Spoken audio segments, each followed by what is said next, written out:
Welcome to episode 1 of my podcast, Football Club Chairman, Hard Truth by Darren McAntony. This is all new to me. Bear with me. It's probably not going to be the greatest episode you'll ever listen to, but by episode 100, I should be spot on with this. A lot of football fans have said to me, you should do a podcast. We enjoy your YouTube videos, but a lot of people find it easier to go, listen to podcasts, whether in the gym, going for a walk, going to work, being at home. So I thought, you know what, why not?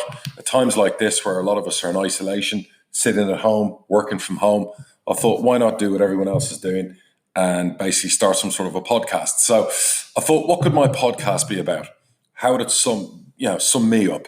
I'm some people would say an outspoken character, some would say controversial, some would say a gobshite, someone would say quite a level-headed football club chairman. But the one thing you always get from me is the absolute blunt truth, the hard truth. And that's what I'll be in all my podcasts. I'm going to interview people in football. I'm going to interview managers. I'm going to interview owners. I'm going to interview fans. I'm going to interview people who do podcasts. I'll be very direct. I'll be very blunt. I'll be to the point. You're going to hear some cursing. Fuck, that's who I am. I'm Irish.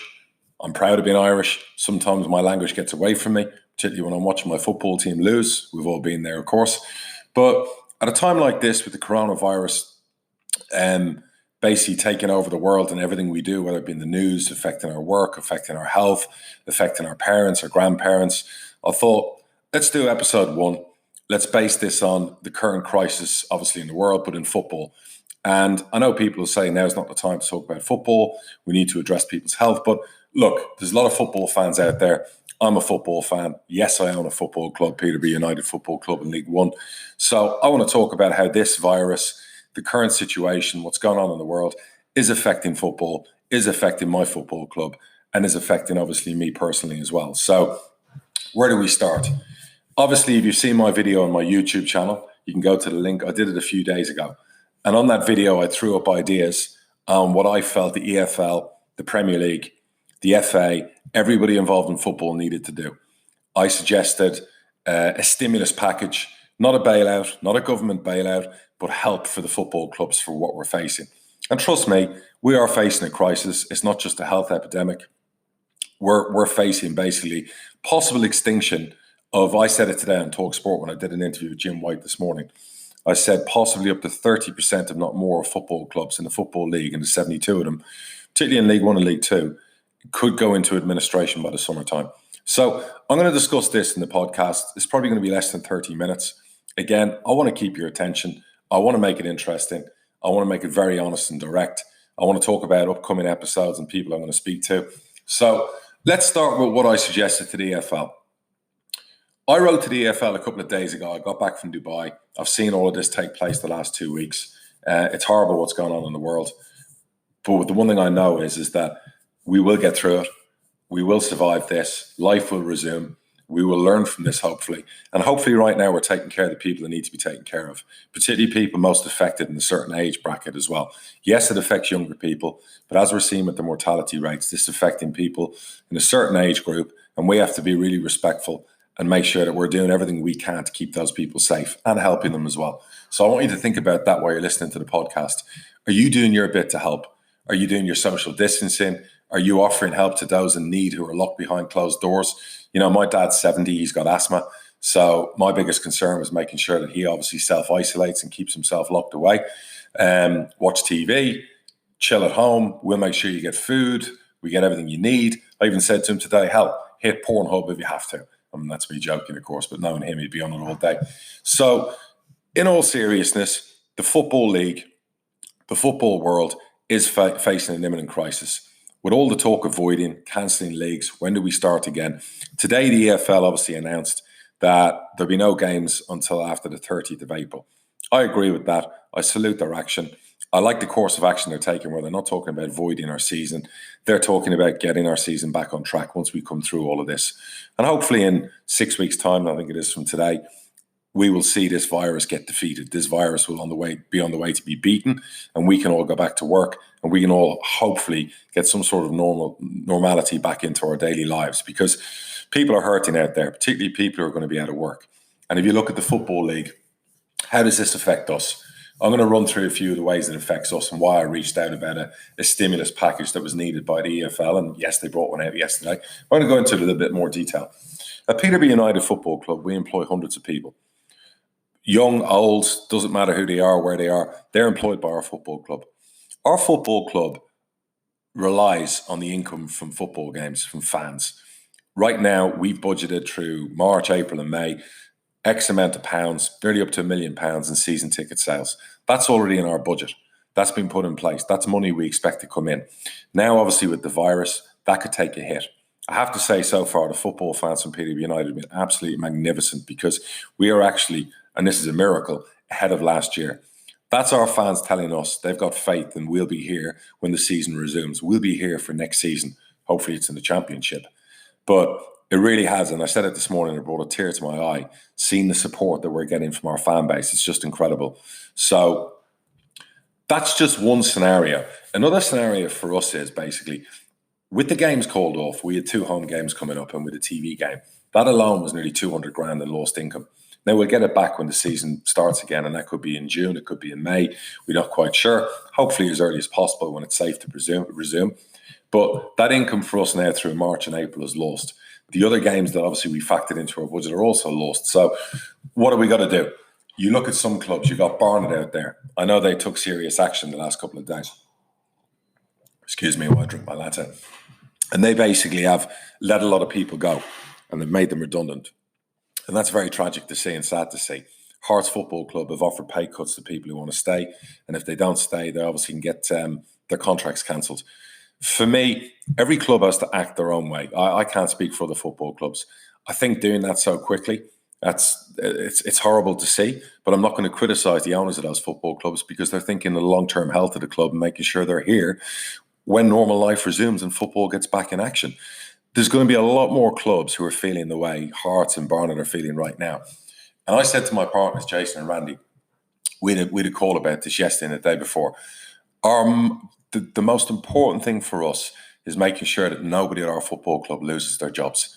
Nobody should lose their jobs through this crisis. We should come out of this crisis and we're going to be stronger than ever as a football club. But we can only do it with the help of our fans.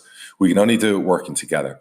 And we can only do it basically, it's the old stiff upper lip and battling through this. And it's going to be hard. It's not going to be easy. We're talking about 7 figures in cash flow shortage over the next few months without football. So we as owners have to do our bit, and our fans are also going to do their bit. And that's brilliant from them because that's going to ensure that our football club is here to stay and it's going to be around again when we resume. So obviously you've meetings, you talk to your finance director, you talk to your CEO. First and foremost, you want to make sure the health of everyone at the football club is good. I took a bit of stick because we paid out, I think it was £7,000 to test over 50 players and staff members for the virus itself. I didn't want to test them and take away from, obviously I'm getting slaughtered for NHS people can't get tested and they can't afford to do the private testing. The only reason I did the test was because a fan reached out to me, 2 fans. One was older and one of the young child with immune system issues. And they'd been at the Portsmouth game and they'd taken autographs and pictures with our players. And it horrified me the thought that one of our players who might have the virus might spread that to the fans, old or young. So what I wanted to do was first and foremost, put those fans' minds at ease. If they're already isolating and they hear they could have been in contact with this virus through one of our players, they needed to know.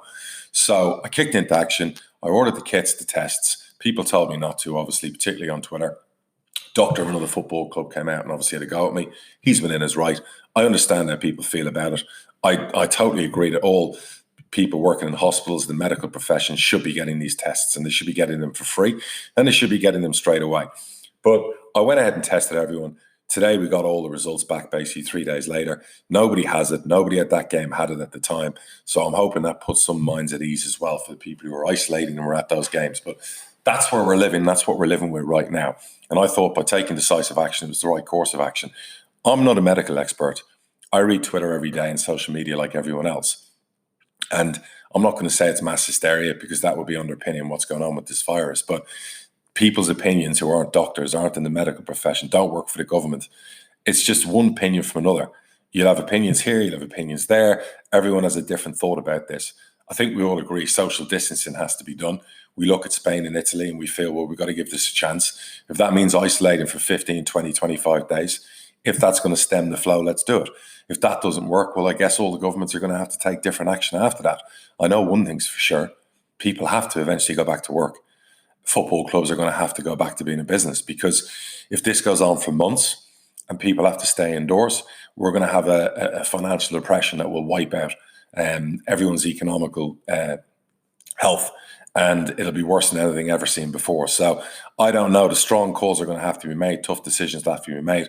We're not at that point right now. That's why it frustrated with me talking about voiding the football season. And this happened within 24 hours of the suspension. Karen Brady did her article. That pissed me off royally. You had loads of people on Sky doing lots of articles. Sky Sports News was constantly having people on. Surprised me that, because their number one business is football and the Premier League. So for the season to be voided and stopped is going to hurt Sky. So I was absolutely astonished that they constantly put up with that shite all the time, talking about voiding the season and having that debate. They asked me to go on a couple of days ago. This was prior to me doing my YouTube video. I then got a message the morning I was due to do a live Skype video with Sky from somebody who works for the director of Sky. And he said, look, they don't want you on. They saw your video and they feel, down the line they'll have you on. I was like, well, fuck that. If that's how they feel. I thought my video was fair. I wasn't having a pop at Sky. As I'll go into in a minute, I went through the reasons and what we could do in the finances. I'm not trying to cause trouble. All I'm trying to do, and this is why I was pushing the EFL about a financial stimulus, is I'm trying to help my club. I'm trying to help football clubs. I'm trying to help the fans. My opinion is the season, the integrity of what we do as a football club, as a football league, as an industry, you have to finish the season. I don't care if it's in a month. I don't care if it's in July or August. The season has to finish, okay? There is no voiding. I don't want people talking about voiding. Yes, there are big things going on around the world, but when life resumes, and it will, we will have football clubs that we need to run and operate, and voiding is like the worst case scenario. So what I put in my document at EFL, and I was very polite the way I put it across, was a plan A and a plan B scenario. Plan A, we get back to playing. And that could be May, June, or July, whenever it will be. We have to play the games that we have left over, including the playoffs. That could be done in a 5-week period. There could be a short pre-season. There could be an extended transfer window by 1 month, and then we can start the next season. We can get rid of some of the cups, and we can fit in and make sure that we finish the season. Time is what we have on our side. People keep talking about deadlines, the end of June, the end of July. That's nonsense. We have time. Well, people who are ill with this illness at the moment, they don't have time. But what we do is when we do resume business and we do go back to playing football, is there is time to finish the season. So hopefully this virus gets defeated. Hopefully not too many more people lose their lives, which is absolutely tragic seeing what we're seeing. Hopefully we as a society take responsibility and do what we can to help those in need, particularly those most affected by this virus. So if you're a football fan, or if you're a young person, you're middle-aged, you're old, please do your bit to do it. I'm not teaching you how to suck eggs. I'm looking at the advice from the medical professionals, and they're saying, don't go out in large groups. Me personally, I've hardly gone out of my house. And if I have gone out of my house, I've made sure over here we're obviously wearing masks, gloves, and we're being very careful about the people we're interacting with if we've had to go to the shop. So I just want people to, sit down for a second. I know people say, well, it's a percentage it affects, it's older people. You're absolutely right. But let's not do our worst to make that even worse for them. You only have to look at Spain and Italy to see how it's affecting, particularly people over, I think it's the age of 70. So I've got a dad. My manager's got older parents. Let's think of them at this time as well. So talking about what I sent to the EFL, plan A, get the games played. Extend the season, do what we got to do. Extend contracts for a month. Extend the transfer window for a month. Worst case scenario, plan B. We play the games behind closed doors. We give our fans who are in self-isolation some joy. We give season ticket holders of every football club free codes via iFollow to watch the games. The players can be tested every week. The staff who are around them can be tested every week. We can play these games in a safe, contained environment where there's no spread of the virus, and we can then provide entertainment to the thousands, if not millions of fans sitting at home who could watch through iFollow. For the fans who don't have season tickets, who would normally go and buy match day prices, we would sell that through iFollow. And again, you can watch that in your home. So that is a way and a compromise, a plan B to get this finished. If we're still all under some sort of isolation, or we can't go about public crowding in May or in June, well, then we have to start looking at playing the games behind closed doors. There is no other way. There is no plan C. There's no voiding. It has to be A or B. I then said to the EFL, look, Clubs like ours and many other clubs down the leagues are going to need anywhere from 600 grand to £1 million to get through this. Particularly now we've got, 6, 7 weeks without any football games. We've had to cancel sporting events outside of football, things we use the stadium for. We've got sponsors who probably aren't going to pay on time and we're now going to have to try and get money from. For all these things that affect our cash flow. My most important priority is paying staff wages. I've done it for 15 years. I've never been late, and this virus isn't going to make me late, not with my partners. So we're going to make sure our staff are protected through this till we come out the other side. But what I said to the Football League is, look, we're not looking for handouts. What we're looking for is advances, okay? Because what we do know is Sky signed a deal with the EFL. I'm just going to take a sip of my latte here. And that deal was a 5-year deal worth 600 million quid, which went amongst the Championship, League One, and League Two football clubs, all 72 of us. And each year we get paid X amount of money as part of that TV deal. So all I suggested to the EFL and to Sky was, look, sit down and work this out. Sky are owned by Comcast. They're a multi-billion dollar organization, okay? Yes, they'll suffer through this virus issue like everyone else has economically, but they've got deep pockets and they'll get through it. The biggest always do, don't they? So what I suggested was, let's bring forward year 5 of that money. Let's give it to all football clubs that need it now. It's called factoring. We do it with transfers all the time. If Derby County buy a player off me for £1 million and they're paying it over 3 years, I can go to a factoring company and get year 2 and 3's payments brought forward and pay them usually 6-7%. So what I suggested to EFL and Sky was, look, bring year 5 forward. We'll take a 5% hit on it. So Sky will save themselves 5% when they have to pay. Say they give clubs 600 grand each in League One and League Two. Championship would be a different amount, obviously. I calculated it's about 27 million quid for League One and League Two clubs. Of that 600 grand, we would pay it back over year 1, 2, and 3. 200 grand a year. It would give us time to finish this season, give us the cash flow necessary to make sure we can pay all our staff and our wages. We could then pre-budget for year 1, 2, and 3, 200 grand less each year in spending on players' wages. That would allow us to pay back the loan. It is a loan. We're going to pay a percentage for that loan. It's not a government bailout. We're not asking for something we don't deserve. We've got to understand that football clubs are institutions that employ a lot of people. I also said in there that all loans basically next year from the Premier League, 3 players per club, should be free for a year. Again, that would help us with our wage bill if we have to reduce to pay back this loan.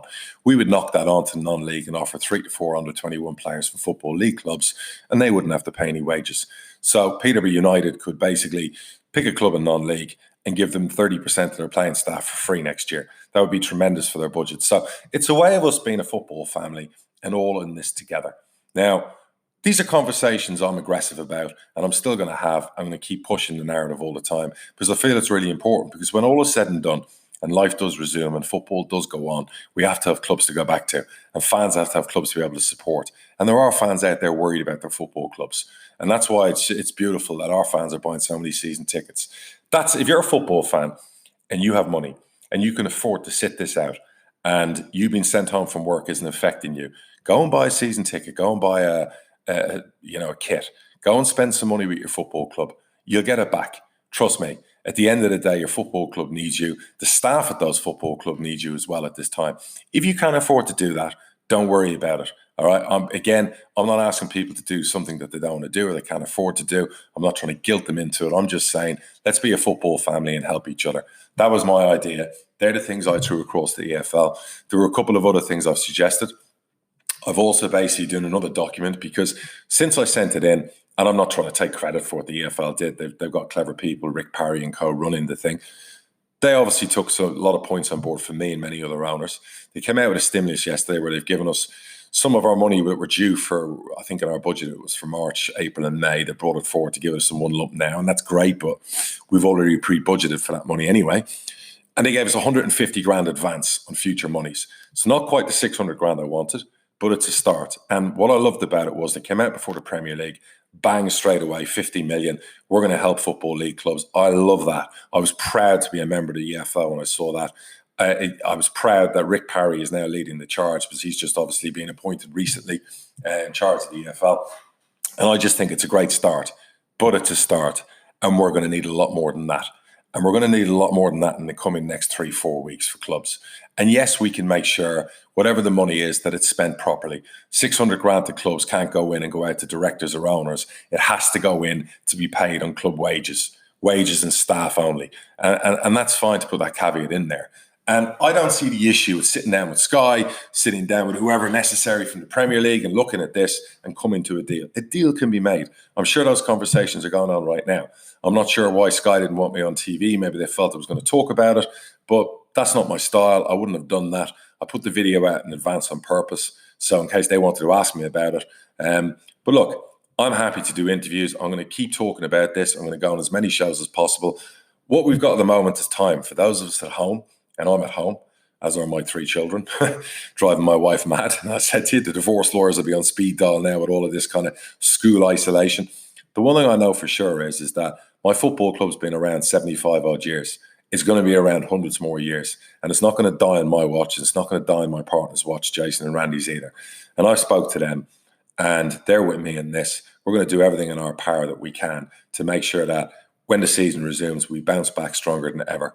And that's really important to us. So, as I said they're the little things I spoke about with the EFL. There's a lot more to go on this. There's obviously going to be a lot more short-term pain. There's going to be a lot more people who are going to die from this virus out there. But eventually, we'll get to grips with it. And eventually, we will defeat the coronavirus. And, you know, I said this today and I said this the other day and whatever else. We've got to be on this together. There's no point in being at each other's throats over this because these are worrying times that we live in. But I know one thing about the strong spirit and resolute we as human beings have. We definitely have it. Even that goes out to the trolls out there and the people who show their worst sometimes in social media. If you think deep down and you dig deep down, you'll find your humanity in there. And I'm sure you agree with me on this. Now's the time to help as many people as we can. So that's me talking about the EFL, the stimulus, the finance package and everything else.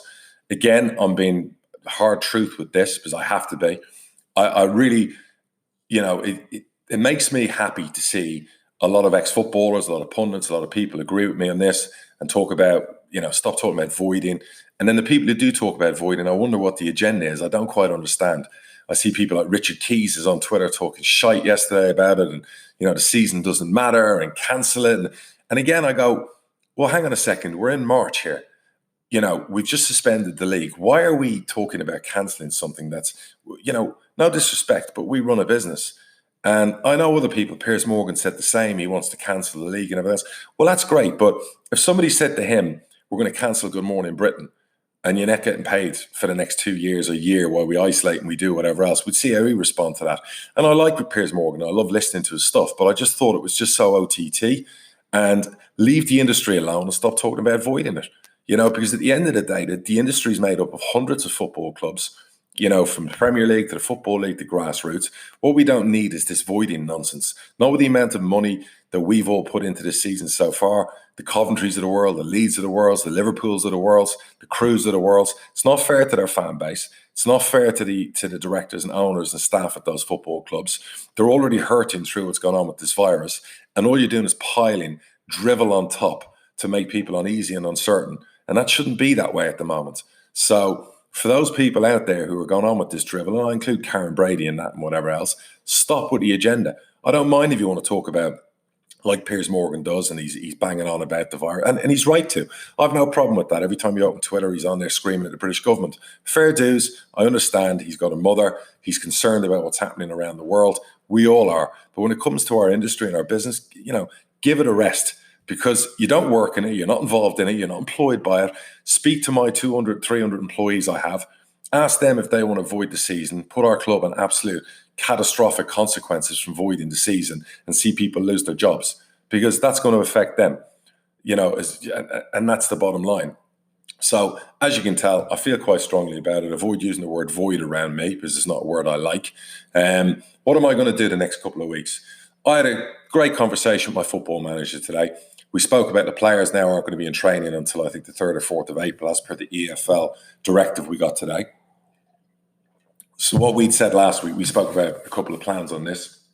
We told the players to order gym equipment, make sure they've got either Peloton bikes or rowing machines and stuff to keep fit at home. when they report back in the 3rd, 4th of April, and God willing they do, and everything's starting to get back to normal and we've got this virus under control and some sort of containment, we basically have 4 weeks to start again before we play our 9 games, plus possibly playoff games if we don't go up automatically. And we have to make sure that the athletes employed by our club are in the right shape. So we had basically a great chat about that. We're going to have a Zoom conference call with the sports science staff tomorrow, talk about the training programs all the players have, and make sure everyone's in good spirits. Most importantly, we've told our players, because we have a young playing squad, isolate, self-isolate. Stay away from people of a certain age bracket. Don't go out in groups. Please don't go out socially. Be responsible with this. Stay away from friends. You have to be around family. Again, think about what you're doing and make sure that you're not infecting anybody. We've tested them all. They're all negative. But that, as we know, with this virus could change at any time. So again, things we spoke about today. I also spoke to my manager. He's going to come on this podcast with me when I do another episode. I'll have the great Barry Fry on the podcast. I'm also concerned about Baza. He survived 14 heart attacks, multiple wives and children. And I don't want the coronavirus to get him. And I said that to him. And yes, I'm using humor here and maybe I shouldn't, but at times like this, sometimes you have to. And, he said he was out walking, getting the newspaper the other day. I said, Baz, for fuck's sake, you're 73 years old. Can you do me a favor and get home? And I feel strongly because I see Barry like a member of my family. So I'm concerned about him and other people who are in that age bracket that work at my football club. And so I was trying to make him take it serious. And I think he is. And he's taking precautions. And if he's wearing one of those masks, he's probably doing his wife a favor because you won't hear much from him. But the one thing is with Barry is his spirit is unbelievable. If everyone had his positivity, I'll tell you what, we alone with that positivity would defeat coronavirus. So I'm going to have Baz on. I'm also going to speak to some football players. I'm going to speak to some of my players from other clubs. I'm going to speak to them via Skype from their houses. We're going to do some great stuff on the podcast, doing episodes like that. Any suggestions would be much appreciated because I'm new to this whole podcast world. I'm doing it for a bit of fun. I got advised on how to use this, I think, Anchor system today to load it up. Hopefully people are enjoying listening to it as well. Sorry if I'm talking some shite. I apologize if I've upset anyone with my, hard truth. This is episode 1. I did tell you it will get better by episode 100. I'm hoping episode 2 is even better than this. Comments are always welcome. Ideas are always welcome. Guest ideas are always welcome. Hell, I might even try and ask Karen Brady to come on the podcast with me. Not that she'd want to speak to me. Or some of the other people that I've obviously had a go at on here. Because right now we're all a lot of us will be sat at home, probably bored, probably killing it on Netflix. I know my kids are on Netflix and playing video games at the moment. So I'm in my office kind of hunkered away here, going through budgets, cash flow stuff, plan A, B, C, and D when it comes to the football club. I'm even writing plans up for next season, whether we be in League One or the Championship. So, you've got to stay busy. You got to stay healthy. You got to stay positive. You got to be in the right, what can I say, frame of mind, which is difficult when you open the news. Stay off social media for a few hours a day. That'll probably do your health a world of good, particularly mental health. And there are people out there who are struggling. So anyone who wants to reach out to me, you know how to get me by email, on social media, on Twitter, DMAC102. Go to my YouTube channel, Darren McAnthony. I'm happy to talk to anyone and help anyone. So again, I'm going to end this podcast in about 60 seconds time. I've enjoyed it. 28, 29 minutes have flown by. And again, I want to wish you all the best of luck and good health and lots of love from me. And I'd like to do more and help. If anyone out there is a certain age group who's isolated at home and needs help, please reach out. I'll do everything in my power to help you and make resources available to you, whether it's to get shopping around to you in a safe way. So again, that you're not infected or anything else. I'll do my bit. And I hope everyone else out there does their bit as well. So again, this is a Football Club Chairman, Hard Truth by Darren McAnthony, episode 1. The title of episode 1 would be EFL Coronavirus Crisis and my thoughts on it. Thank you very much for listening. Take care, stay safe, and football and life will resume soon enough, people. All the best.